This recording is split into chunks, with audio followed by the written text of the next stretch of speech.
दोस्तों आप सभी का जीत आपकी स्टडी चैनल में स्वागत है।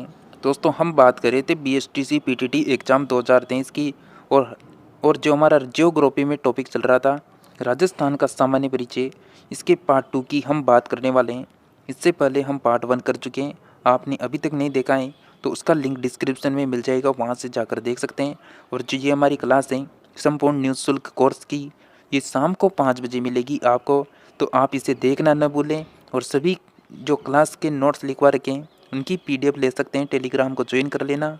आप जो भी हमारी जो नोट्स से संबंधित क्लासें आएगी उसकी पीडीएफ मिल सकती है आपको टेलीग्राम में, तो टेलीग्राम को ज्वाइन कर लें। साथ ही चैनल पे पहली बार आएँ तो चैनल को सब्सक्राइब कर लेना। जो भी बीएसटीसी पीटीटी एग्ज़ाम की तैयारी करें या किसी अदर एग्ज़ाम की तैयारी करें तो भी आप इस क्लास को देख सकते हैं।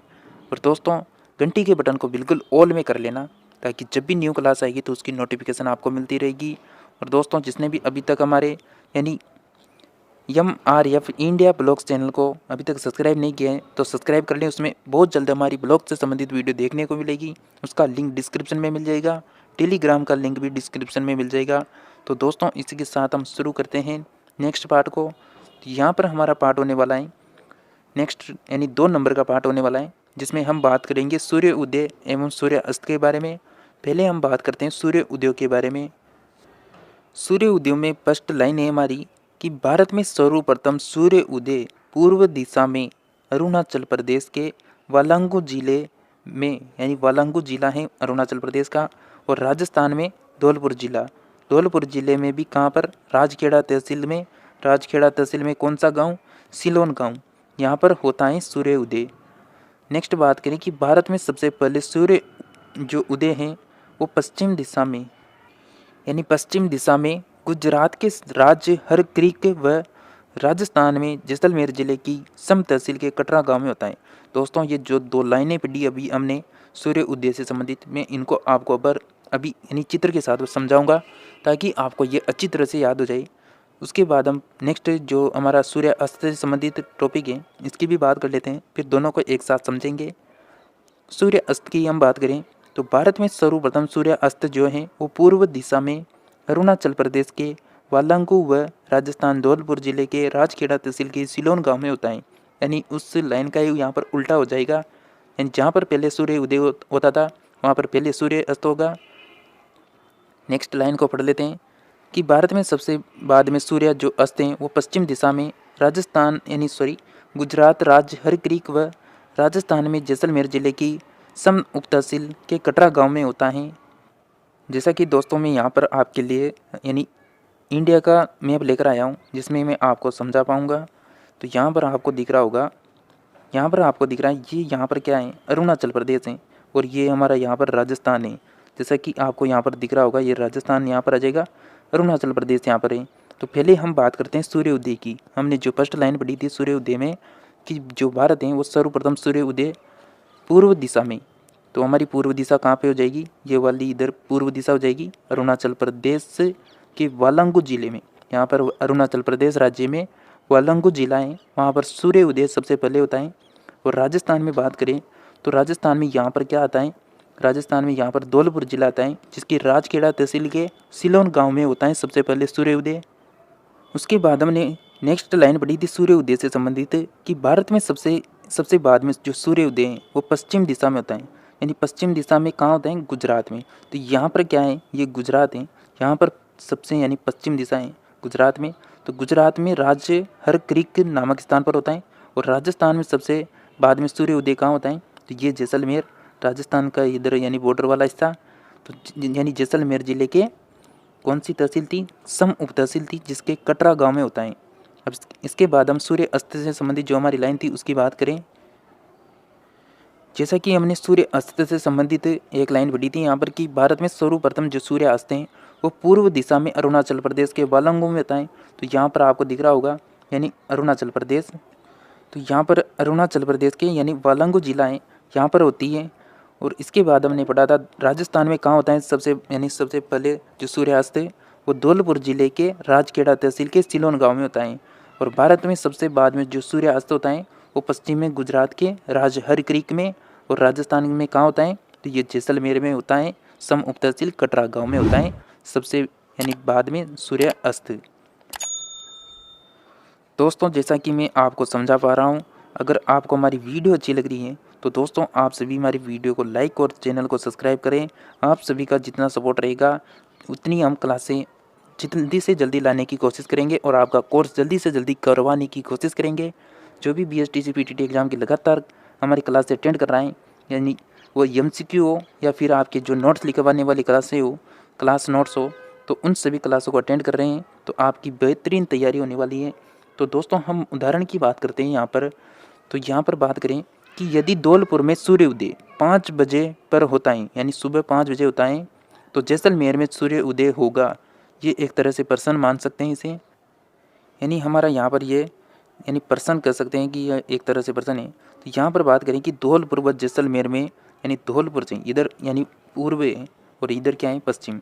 अब ये धौलपुर से यानी धौलपुर से यानी पश्चिम की ओर, यानी जो यहाँ पर डिग्री का अंतर दे रखा है वो कितना दे रखा है, 9 डिग्री का अंतर दे रखा है। इसलिए यहाँ पर क्या कर रखा है, 9 डिग्री इंटू 4 मिनट कर रखा है इंटू, जैसा कि दोस्तों हमने इससे पहले का जो पार्ट 1 पढ़ा था उसमें पढ़ा था कि ग्रीनविच रेखा से हम जब पूर्व की ओर जाते हैं तो 4 मिनट का समय क्या होता है, प्लस हो जाता है, और पश्चिम की ओर जाने पर क्या हो जाता है, माइनस हो जाता है। अगर आपको राजस्थान का अक्षांश और देशांतर पता है तो आप इसको बिल्कुल निकाल सकते हैं। तो दोस्तों मैंने यहाँ पर सभी को पहले सोल्व कर रखा है, तो इसलिए मैं आपको डायरेक्ट बता रहा हूँ कि यहाँ पर जो धौलपुर से जैसलमेर के जो बीच का डिग्री का अंतर है वो 9 डिग्री का अंतर है। अब हम 9 को यानी 4 से इंटू करेंगे तो हमारे पास आएगा 36 मिनट आ जाएगा लगभग, यानी अंतर आएगा ये। तो यहाँ पर बात करें जैसलमेर में सूर्य उदय होगा यानी 5:30 बजे होगा, यानी कहाँ पर, पूर्व में। इसमें हम 36 ऐड करेंगे तो हमारे पास आ जाएगा 5:36 हमारा समय हो जाएगा। यानी जब धौलपुर में 5 बज रही होगी तो जैसलमेर में 5:36 होंगे, तब सूर्य उदय होगा वहाँ पर। इसी के साथ दोस्तों हम नेक्स्ट बात करते हैं, इसको हम बाद में समझेंगे।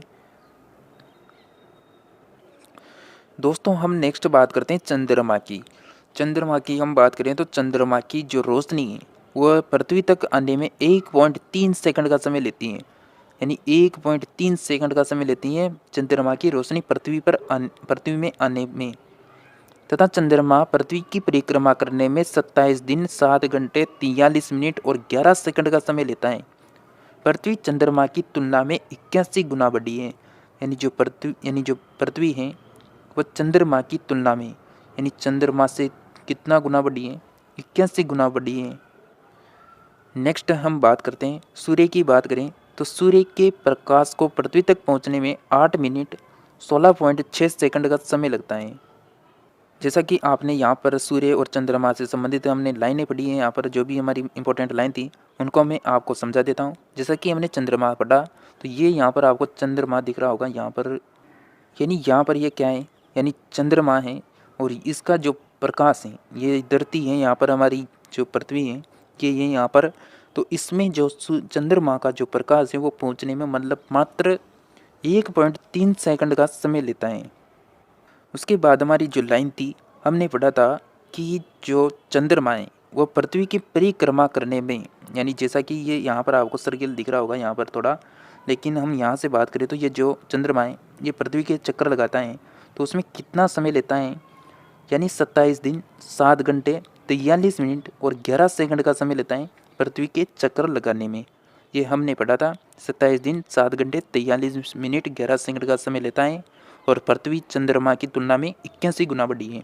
जैसा कि आप यानी चंद्रमा के 81 कर दो तब जाती पृथ्वी के बराबर होगा, यानी आप यहाँ कह सकते हैं कि हम चंद्रमा के यहाँ पर मतलब 81 बना देना तब जाता यानी धरती के बराबर होगा। इसलिए यहाँ पर तुलना की गई है कि पृथ्वी चंद्रमा की तुलना में 81 गुना बड़ी है।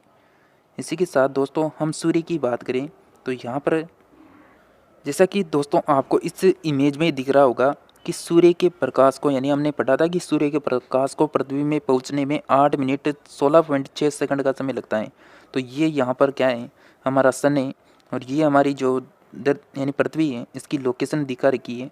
तो इसका जो यानी प्रकाश है मतलब धरती में पहुँचने में लगभग कितना समय लगता है, 8 मिनट 16.6 सेकंड का समय लगता है, जैसा कि मैंने आपको बताया था। दोस्तों इसकी वीडियो चाहिए तो टेलीग्राम को ज्वाइन कर लेना, और जिस भी फ्रेंड्स ने अभी तक वीडियो को लाइक और चैनल को सब्सक्राइब नहीं किया तो जल्दी से कर लें। अगर आपको अच्छे से यानी समझना है, अच्छे से नोट चाहिए, तो PDF के लिए टेलीग्राम को ज्वाइन कर लेना। साथ ही हमारे अभी तक ब्लॉग्स जो चैनल है उसको सब्सक्राइब नहीं किया तो प्लीज़ उसे सब्सक्राइब करें, उसका लिंक आपको डिस्क्रिप्शन में मिल जाएगा। इसके साथ ही दोस्तों हम नेक्स्ट बात करेंगे, हमारा जो टॉपिक है वो आने वाला है कर्क रेखा। तो हम चलते हैं कर्क रेखा जो हमारा टॉपिक है, इनकी जो PDF है वो आपको टेलीग्राम पर मिलती रहेगी।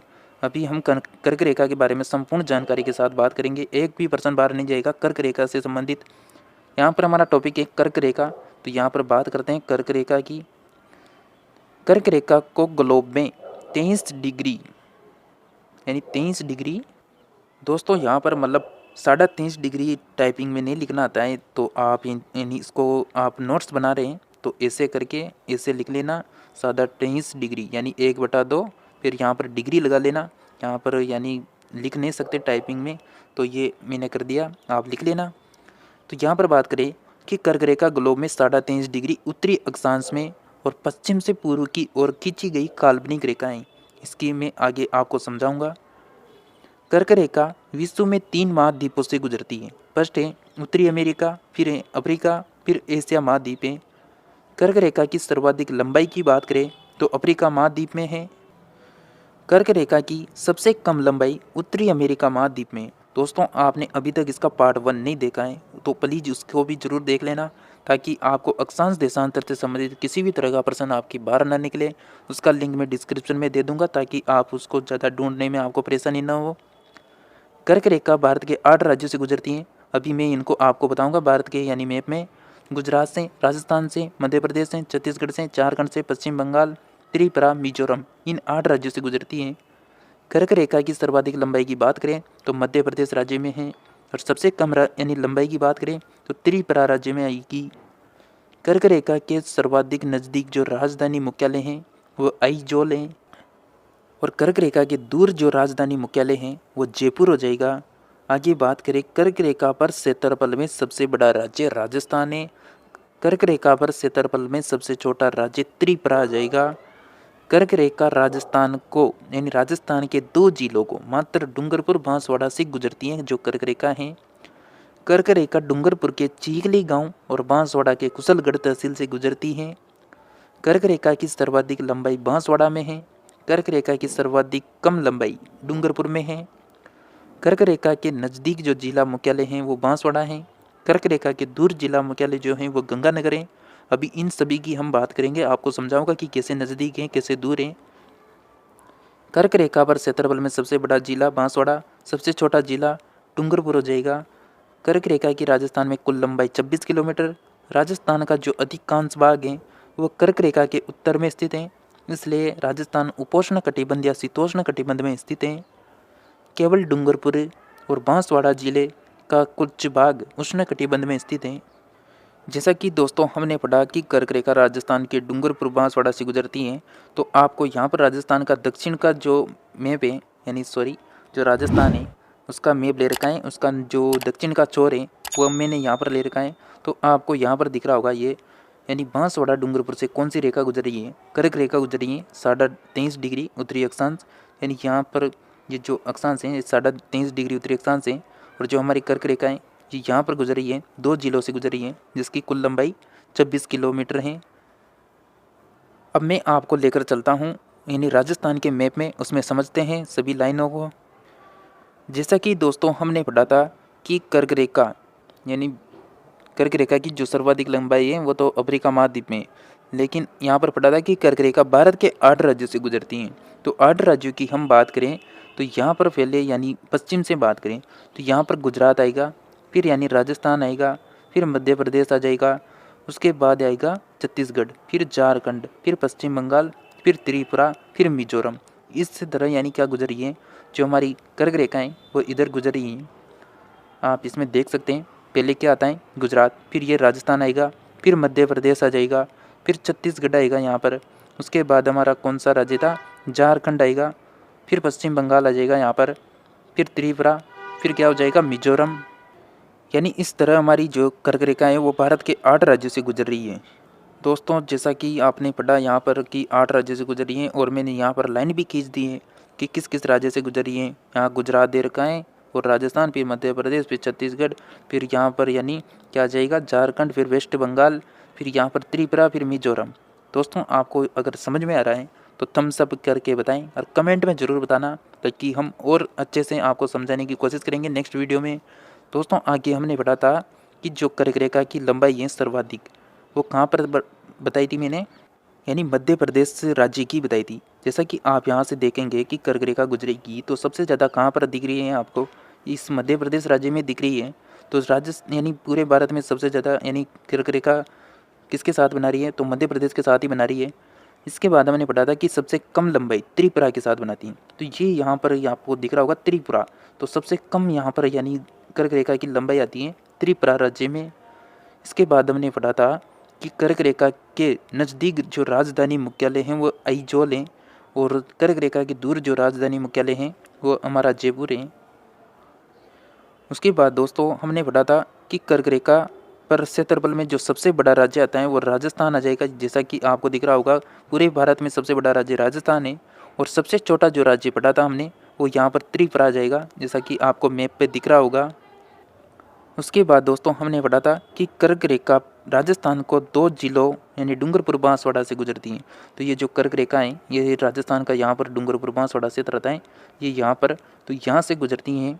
इसके बाद हमने पढ़ा था हमारी जो नेक्स्ट लाइन थी कि कर्क रेखा डूंगरपुर के, तो हम राजस्थान के नक्शे में चलते हैं पहले, वहाँ पर आपको भी जल्दी समझ में आएगा। तो ये राजस्थान का मैप है हमारे पास। तो हमने पढ़ा था कि राजस्थान यानी जो कर्क रेखा है वो राजस्थान के डूंगरपुर जिला और बांसवाड़ा से गुजरती है, डूंगरपुर के चीखली गांव से, बांसवाड़ा की कुशलगढ़ तहसील से। उसके बाद हमने पढ़ा था कि राजस्थान यानी जो कर्क रेखा है वो सर्वाधिक लंबाई बांसवाड़ा के साथ है, तो ये बांसवाड़ा के साथ ज़्यादा लंबाई आएगी, और जो सबसे कम लंबाई आएगी वो डूंगरपुर के साथ आएगी। यहाँ पर डूंगरपुर दिख रहा है, यानी जो हमारी कर्क रेखा राजस्थान में स्थिति होगी वो कुछ इस तरह होगी, ताकि यहाँ पर जो एक डूंगरपुर का यानी चिन्ह आ रहा है, तो यहाँ पर थोड़ी यानी ज़्यादा सीमा नहीं लग रही है डूंगरपुर से सबसे ज़्यादा, तो बांसवाड़ा के साथ लग रही है। कर्क रेखा के नज़दीक जो जिला मुख्यालय की बात करें तो आप सभी को दिख रहा है ये बांसवाड़ा है, कर्क रेखा के सबसे नज़दीक जो जिला मुख्यालय है। और सबसे दूर स्थित जो जिला मुख्यालय है उसकी बात करें तो यहाँ पर हो जाएगा यानी श्री गंगानगर। सबसे दूर स्थित जिला मुख्यालय कौन सा हो जाएगा, गंगानगर हो जाएगा। जैसा कि नज़दीक तो कौन सा हो गया, बांसवाड़ा, और ऊपर कौन सा हो गया, गंगानगर हो गया। उसके बाद हमारी लाइन थी कि कर्क रेखा पर क्षेत्रफल में सबसे छोटा जो जिला था वो डूंगरपुर आएगा, तो डूंगरपुर है सबसे छोटा, और सबसे बड़ा बांसवाड़ा हो जाएगा। और कर्क रेखा की जो राजस्थान में लंबाई पड़ी थी वो 26 किलोमीटर हमने पढ़ी थी। और आपने पढ़ा यानी आपने ध्यान दिया हो तो यहाँ पर मैंने बताया था आपको कि राजस्थान का जो अधिकांश भाग है वो कर्क रेखा के उत्तर में स्थित है। जैसा कि आपको यहाँ पर दिख रहा होगा राजस्थान का जो अधिकांश भाग है वो ऊपरी है यानी नॉर्थ में स्थित है, उत्तर में स्थित है। तो आपसे जो मैंने जो भी लाइन बोली है सभी वो आपको पीडीएफ के रूप में मिलेगी, तो टेलीग्राम को ज्वाइन कर लेना ताकि आपको लिखने में दिक्कत ना हो। और उसके बाद मैंने पढ़ा था कि केवल डूंगरपुर बांसवाड़ा जिले का कुछ भाग हैं जो उष्ण कटिबंध में स्थित हैं, यानी जो डूंगरपुर बांसवाड़ा का क्षेत्र है केवल यही जिले हैं जो उष्ण कटिबंध क्षेत्र में स्थित हैं। दोस्तों इसके बाद हम बात करेंगे मकर रेखा की। मकर रेखा में हम बात करें तो यह ग्लोब में यानी 23.5 डिग्री, यहाँ पर क्या है यानी 23.5 डिग्री लिख लेना आप। यहाँ पर 23.5 डिग्री है कि यानी जो मकर रेखा है वो ग्लोब में 23.5 डिग्री दक्षिण अक्षांश में पूर्व से पश्चिम की ओर खींची गई काल्पनिक रेखा है। विषुवत या भूमध्य रेखा की बात करें तो यह ग्लोब में 0 डिग्री पर पूर्व से पश्चिम की ओर खींची गई काल्पनिक रेखाएं। दोस्तों हम इन सभी की बात पार्ट 1 में कर चुके हैं, तो आप उनको देख लेना, आपको ये सब समझ में आ जाएगा। अंतर्राष्ट्रीय रेखा की बात करें तो अंतर्राष्ट्रीय तिथि रेखा की जो स्थापना है वो 1884 में की गई। 180 डिग्री यामोत्तर रेखा को अंतर्राष्ट्रीय तिथि रेखा कहते हैं। हम बात करें राजस्थान के विस्तार की तो राजस्थान की अंतर्राष्ट्रीय सीमा की कुल लंबाई 1070 किलोमीटर है। इनको मैं अभी आपको समझाने वाला हूँ चित्र के साथ, तो आप बने रहिए। राजस्थान की अंतर्राष्ट्रीय सीमा की कुल लंबाई 4850 है। राजस्थान की स्थलीय सीमा की कुल लंबाई 5920 है। राजस्थान की उत्तर से दक्षिण की कुल लंबाई 826, पूर्व से पश्चिम की कुल लंबाई 869। राजस्थान की पूर्व से पश्चिम तथा उत्तर से दक्षिण की कुल लंबाई का जो अंतर है वो 869 से हम माइनस करेंगे 826 को, तो हमारा निकल कर आएगा यहाँ पर 43 किलोमीटर का अंतर आएगा। यहाँ पर आप देख लेना माइनस करके यही अंतर आएगा। राजस्थान के उत्तर पश्चिम से दक्षिण पूर्व तक के विकर्ण की लंबाई 850 किलोमीटर है। राजस्थान के दक्षिण पश्चिम से उत्तर पूर्व तक के विकर्ण की लंबाई 784 किलोमीटर है। जैसा कि दोस्तों हमने जो भी लाइन पढ़ी है मैं उनको आपको समझा देता हूँ एक बार फिर से। यानी जो राजस्थान के सामान्य परिचय में हमने पढ़ी थी कि राजस्थान की अंतर्राष्ट्रीय सीमा की कुल लंबाई 1070 किलोमीटर है। तो दोस्तों आपको यहाँ पर गंगानगर से, यानी यहाँ पर आपको नहीं दिख रहा होगा, यानी गंगानगर से लेकर ये जो यहाँ पर बाड़मेर का क्षेत्र आता है यहाँ तक की जो कुल लंबाई आती है, यानी राजस्थान की जो अंतर्राष्ट्रीय सीमा होती है उसकी यानी जो कुल लंबाई हो जाएगी यानी 170 किलोमीटर हो जाएगी। और जो यहाँ पर अंतर्राज्यीय सीमा आती है, जैसा कि यहाँ पर पंजाब आता है, फिर हरियाणा आता है, फिर उत्तर प्रदेश आता है, उसके बाद यहाँ पर यानी क्या आता है, मध्य प्रदेश आता है यहाँ पर, फिर यहाँ तक मध्य प्रदेश ही है, फिर इधर गुजरात आता है। तो ये जो यहाँ से लेकर ऊपर यानी गंगानगर तक जो क्षेत्र आता है उसकी जो लंबाई आती है वो हो जाएगी 4850 किलोमीटर, यानी अंतर्राज्यीय सीमा की लंबाई। और उसके बाद हमने पढ़ा था यहाँ पर कि राजस्थान की यानी जो कुल लंबाई है, यानी राजस्थान की जो कुल सीमा पढ़ी थी हमने 5920। तो वह कैसे हैं, जो ये राजस्थान की बाउंड्री दिख रही है आपको, जो भी राजस्थान की चारों ओर से जितने भी यानी एरिया हैं उसकी यहाँ पर कुल लंबाई की बात करें तो 5920 किलोमीटर हो जाएगी। दोस्तों जैसा कि मैं आपको समझा पा रहा हूँ, आपको समझ में आ रहा है या नहीं आ रहा है ये मेरे को भी नहीं पता, लेकिन आप कमेंट में ज़रूर बताना कि आपको समझ में आया या नहीं आया, ताकि नेक्स्ट वीडियो लेकर आएंगे इसके ऊपर एक और, उसमें समझाने की कोशिश करेंगे, या नेक्स्ट जो पार्ट आएंगे, नेक्स्ट टॉपिक आएगा उसमें समझाने की और कोशिश करेंगे। आप कमेंट में ज़रूर बताना।